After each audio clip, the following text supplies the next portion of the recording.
ሶስት ጉዳዮችን ወደ እናንተ አድርሳለሁ። አሜሪካ በአይኤስ ላይ ጥቃት ፈጽማለች፣ ሶሪያ ውስጥ ማለት ነው። ኢራን ለመደራደር ፍላጎቷን አሳይታለች። የፑቲን ከፍተኛ ተቀናቃኝ የነበረው ናቫልኒ በመርዝ እንደተገደለ 5 የአውሮፓ ሀገራት አረጋግጠናል እያሉ ነው። እነዚህን ሶስት ጉዳዮች ወደ እናንተ አድርሳለሁ። ከኢራን ልነሳና ኢራን አሜሪካ የጣለችባትን ማዕቀብ የምታነሳላት ከሆነ በኒውክሌር ጉዳይ ለመደራደር ከአቋሟ ፈቀቅ በማለት ወደ ውይይት ለመምጣት በማጤን ላይ እንደምትገኝ ነው መረጃዎች እየወጡ የሚያሳዩት። የአሜሪካ ባለስልጣናት ቴህራንና ዋሽንግተን የሚያደርጉት ድርድር ለመጓተቱ ተጠያቂ ኢራን እንጂ አሜሪካ እንዳልሆነች በተደጋጋሚ ዋሽንግተን ትገልጻለች።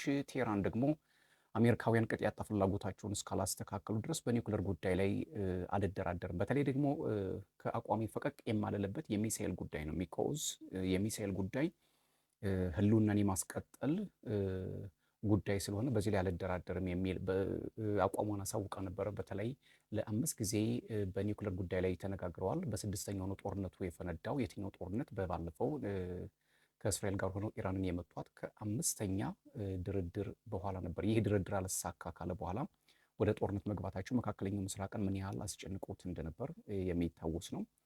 የአሜሪካ ውጭ ጉዳይ ሚኒስትር ትናንት ቅዳሜ እንደተናገሩት ከሆነ ፕሬዚዳንት ዶናልድ ትራምፕ ስምምነት ላይ ለመድረስ እንደሚመርጡ ገልጿል። ይሁን እንጂ ኢራን ጨዋታውን እያበላሸችው ነው የሚል መልስ ሰጥተዋል።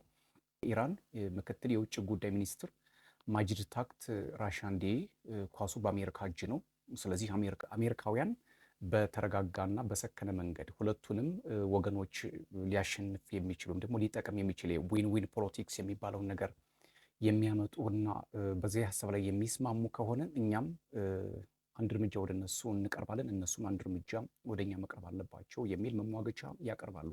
በሌላ በኩል ግን ለአያቶላዎቹ የአረብ ሀገራት አንድ ጥያቄ አቅርበውላቸው ነበር። ያ ጥያቄ ምንድን ነው? አያቶላህ ፕሊስ ከአሜሪካና ከእስራኤል ጋር ከመጣላት ነገሩን ማርገብ እንችላለን የሚል ከቴህራን የወጡ መረጃዎች እንደሚያመላክቱት ለአያቶላው ሀሜኒ ቀርቦላቸው ነበር። እሳቸው ግን እኛ የምንፈራው አንድ ፈጣሪን ብቻ ነው እንጂ የአሜሪካና የእስራኤል ጉራም አያስፈራንም ብለዋል። ምናልባት ይህ አሁን የምነግራችሁ መረጃ ለአያቶላዎቹ የአረብ ሀገራት ያቀረቡት ጥያቄ ምናልባት ለዘብ ያለ መልስ ሰጥቷቸው ሊሆን ይችላል። አሁን የኢራን ምክትል የውጭ ጉዳይ ሚኒስትሩ ማጂድ ታክት ይሄንን ሀሳብ ፈቀቅ ብለን አለዝበን ለመደራደር ዝግጁ ነን የሚል መግለጫ የሰጡት። በቀጠናው እንግዲህ ያላቸውን ወታደራዊ ኃይል እያጠናከሩ ያሉት ዶናልድ ትራምፕ እንደምታውቁት ነው። ከዩኤስኤስ አብርሃም ጦር ጫኝ መርከብ በተጨማሪ ጆርጅ ደብሊው ቡሽ የተሰኘችውንም ለማስጠጋት እቅድ እንዳላቸው ተናግረዋል። ይህ ደግሞ በሰላጤው ሀገራት ያለውን ውጥረት ከፍ እንዳደረገው ብዙ መገናኛ ብዙሃን መረጃውን እንዳወጡት ግልጽ ነው። ዶናልድ ትራምፕ በማይጨበጥና በማይለካ ሀሳባቸው የዓለምን ፖለቲካም እየዘወሩት እንደሚገኙም ግልጽ ሆኗል። አሁን የኢራን ለዘብ የማለት አቋም ምናልባት በቀጠናው ላይ የተጋረጠውን አደገኛ እሳት ሊያስቆመው ይችላል። በእርግጥ ኢራንም በተለይ በዙሪያው ባሉት በአሜሪካ የጦር ሰፈሮች ላይ ከፍተኛ የሆነ መሳሪያዋን ጠምዳን የተቀመጠችው። ምክንያቱም አሜሪካ አንድ ጥቃት የምትፈጽም ከሆነ በቀጠናው ያሉት በተለይ ደግሞ በባህሬን፣ በኢራቅ፣ በሶሪያ እና ደግሞ በኳታር ያሉትን የአሜሪካ የጦር ሰፈሮች ኢላማ ውስጥ ያስገባ ጥቃት እንደምትፈጽም ከዚህ በፊት ዝታ ነበር።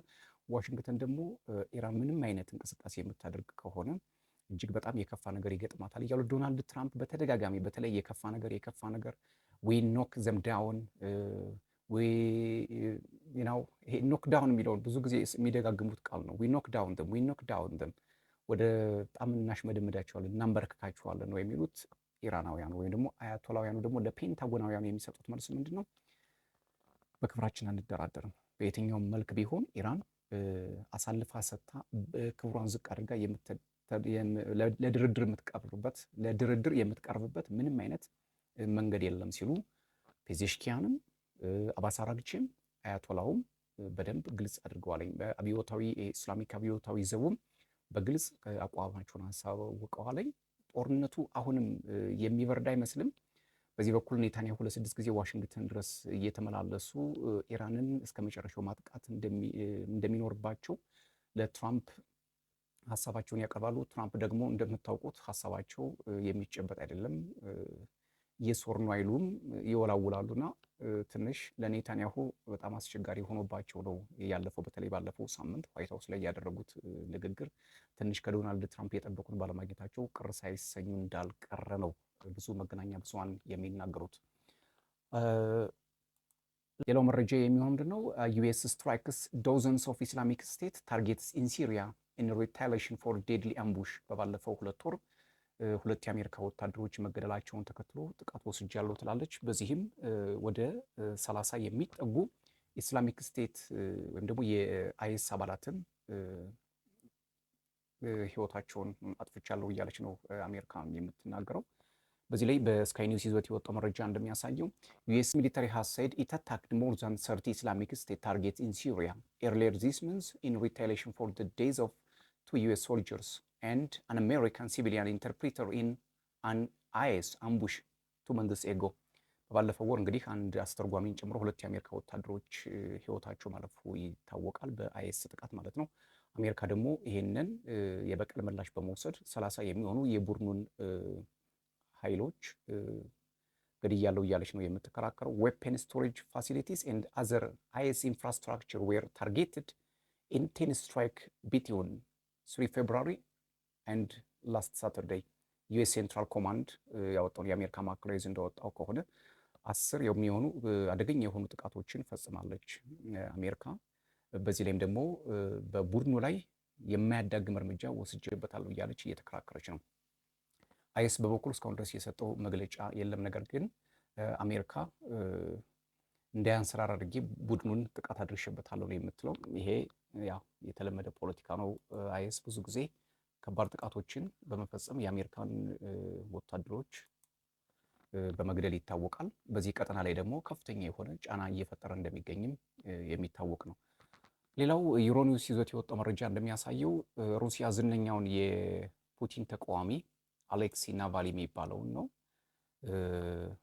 እሱ ላይ ከባድ የመርዝ ፖይዝንድ አድርገውታል ነው የሚባለው። ሩሲያ ፖይዝንድ ናቫልኒ አኮርዲንግ ቱ 5 ዩሮፒያን ካንትሪስ ሳይንቲፊክ ፋይንዲንግስ።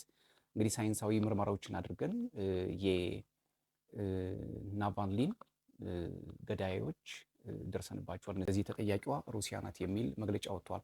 the head of እንግዲህ ፍሬንች፣ ብሪቲሽ፣ ጀርመን፣ ደች and ስዊዲሽ ዲፕሎማሲ said the only Russian state had the means, the motive and the contempt for international law to carry out this attack። ሩሲያ ዋናውን ለዚህ ተጠያቂ የምትሆነው ብቸኛዋም በዚህ ወንጀል ድርጊት ውስጥ እጁ ያለበት ዓለም አቀፍ ሕግንም የጣሰችው ሩሲያ ናት። ስለዚህ የሚመለከተው አካል በፑቲን ላይ እጁን እንዲያነሳ ነው የሚናገሩት። ነገር ይህ በሞስኮ ባለስልጣናት ላይ የቀረበው ክስ እስካሁን ድረስ ከክሬምሊን ምንም አይነት ማስተባበያ አልወጣበትም። እነዚህ 5 ሀገራት ደግሞ እንደምታውቁት አብዛኞቹ የአውሮፓ ህብረትና የኔቶ አባል ሀገራት ናቸው። ኔቶና ሩሲያ ደግሞ ምን አይነት ጭንቅ ውስጥ እንዳሉ ሁላችንም የምናውቀው ነው። የዓለም ፖለቲካ አሁን ከጦርነት ባሻገር ህልውናን የሚፈታተን አንድን ሀገር ከመጠቅለል ባሻገር ግዛትን በማስፋፋት የአንድ ዓለም ስርዓትን ለመገንባት የሚደረግ ትንቅንቅ ውስጥ እንደገባም ያመላክታል።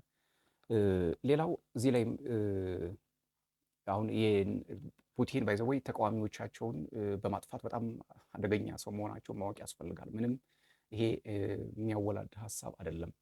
በፑቲን ላይ የሚነሱ የትኛውንም ምላሶችና እጆች የመቁረጥ ብቃት ፑቲን አላቸው። ፑቲን ወደ ስልጣን እንዴት እንደመጡ ሌላ ጊዜ በስፋት ያው መረጃዎችን መስጠት ይቻላል። ነገር ግን ከዚህ በፊት የሰራሁት ስለ ፑቲን ቪዲዮ ስላለ እሱን መመልከት ትችላላችሁ። ፑቲን እዚህ እንደምናስባቸው ወይም ደግሞ ከውጭ እንደምናያቸው አይደሉም። ሶ ስትሮንግ እንደምታውቁት በባለፈው እንግዲህ ከባድ ጓደኛቸው የነበረውን አብሯቸው ያደገውን ለብዙ ነገር ለዚህ እንዲደርሱ ግፊት ላደረገላቸውን ሄሊኮፕተር ላይ ያው ጥቃት አድርሰውበታል ነው የሚባሉት እንግዲህ ፕሪጎዥንን ማለት ነው። እና ፑቲንን መዳፈር ዋጋው በጣም እጅግ ከባድ ነው። በሳይቤሪያ እስር ቤት ሳለ መሞቱን ተከትሎ ነው እንግዲህ ዩኬ እና አጋሮቿ ክሬምሊንን ተጠያቂ የሚያደርጉትኝ። ዝነኛው ተቃዋሚ አሌክሲ አስክሬኑ ከተወሰደ ናሙና ላይ ነው እንግዲህ በመርዝ እንደተገደለ የተለያዩ መረጃዎች የሚያሳዩት። በሙኒክ በተካሄደ የደህንነት ኮንፈረንስ ላይ ንግግር ያደረጉት የዩኬ ውጭ ጉዳይ ጸሐፊ የቤት ኮፐር ናቫልኒ በሩሲያ እስር ቤት ላይ ሳለ ስለመገደሉ ብዙ መረጃዎች አግኝተናል ነው እያሉ እየተከራከሩ የሚገኙት። የክሬምሊን ቃል አቀባይ ማሪያ ዛካሮቫ ምዕራባውያን ካሉባቸው ችግሮች ትኩረት ለማስለወጥ የከፈቱት የመረጃ ዘመቻ ሲሉ ማጣጣላቸውም ተሰምቷል። እንግዲህ ሞስኮም መልስ ሰጥታለች ማለት ነው። አሁን የአውሮፓውያን በተለይ ደግሞ በሙኒክ ኮንፈረንሳቸው የሩሲያና የዩክሬን ጦርነትን በዋናነት የአሜሪካና የኢራንን ውጥረት በሁለተኛ ደረጃ፣ በሶስተኛ ደረጃ ደግሞ ዶናልድ ትራምፕ ግሪንላንድን ለመጠቅለል የሚያደርጉት ሩጫ በጣም ስጋት ስለፈጠረባቸው ይህንን አጥብቀው የተከራከሩበት ጉዳይ ሆኗል።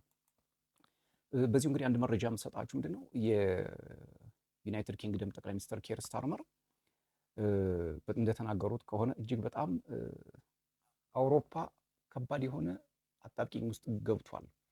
አውሮፓ ህዝቦቿን እሴቷንና የአኗኗር ዘይቤዋን ለማስጠበቅ ስትል ለፍልሚያ ዝግጁ መሆን አለባት ሲሉ ለዓለም መሪዎች ነው በግልጽ የተናገሩት።